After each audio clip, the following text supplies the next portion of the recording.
here we go again.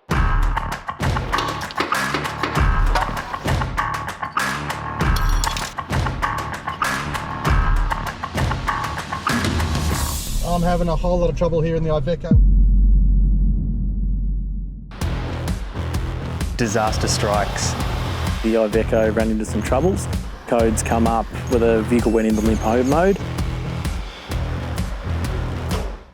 I'm back, ready to continue. We get to the top of this hill and the call comes over the radio. I'm having a whole lot of trouble here in the Iveco. We've roll started a few times. I've got a terrible smell of burning, electrical burning smell. So it's not feeling good. I reckon it's the starter motor. Would you mind giving me a hand? And I'm thinking, here we go again. After checking the car, we found that the starter motor had a bit of crud in it and it wasn't cracking over. So we decided to head over to the workshop at Campia and check it out. The guys from Nava and Mike Coolman do have a mechanical and electrical background, so they're a huge help on the tour. We get back to the workshop and first things first, we catch up with Steve there, who is the mechanic for the guys at Manar Park. We start having a look around and we're doing some first initial testing to try and find what's going on. It turns out the starter motor is not doing anything anymore. So we've got to get under there. Evan's underneath it, I'm underneath the wheel arch and we're trying to pull out the starter motor. Simon's on top trying to clean out all the dust and the salt water in his engine bay. After inspecting the vehicle, we decided to disconnect the battery and remove the starter motor from the vehicle.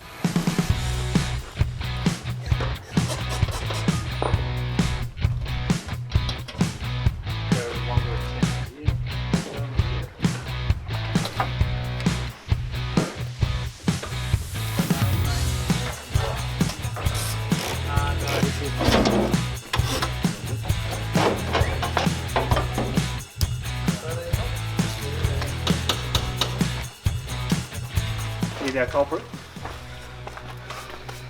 One starter motor.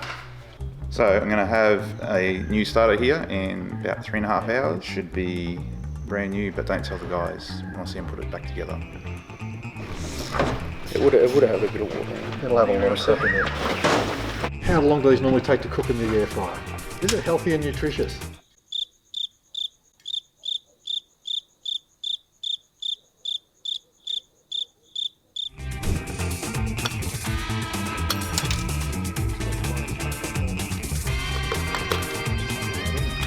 Well, there is the issue. That's something I'd expect to see in a motor about 10, 15 years old. Not something that's full. It's been taking it to these off-road places.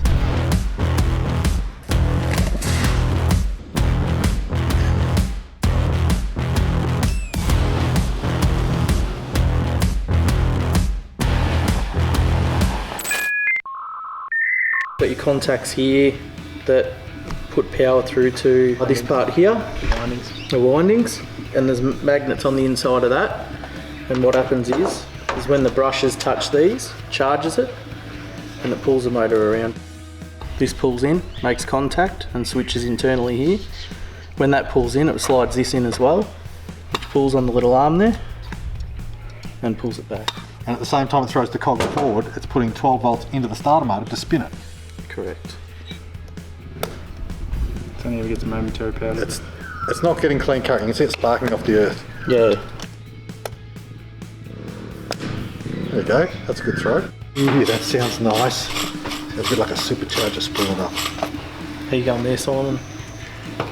I still reckon the armature, we need to pass a file over those. This is the backup, remember? Says the guy who wanted to jump start across the terminals. No, that's not earthing the housing. No, you got to earth the housing of it. The housing we've got to earth.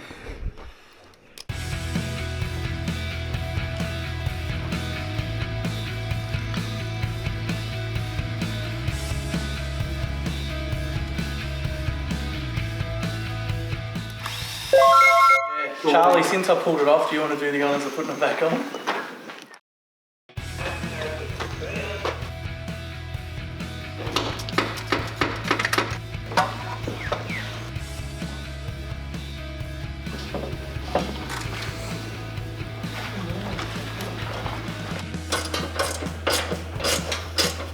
Okay, done.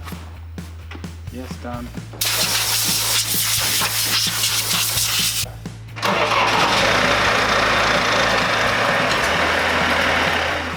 Double good news, these legends fixed the old starter motor, got it cleaned up, got it working, got it back into the truck. We're all good to go. And we've got a brand new unit coming, thanks to Steve and Manar Park. Awesome work, guys. Thank you so much. No worries, mate. Just don't do it again.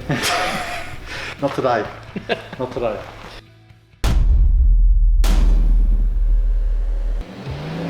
They had a fair crack. Foot flat to the floor and launched the front two wheels high into the air. Didn't work for me. Back to the winch. Rob from Raceway had a go at it. I wasn't quite ready for what was coming up.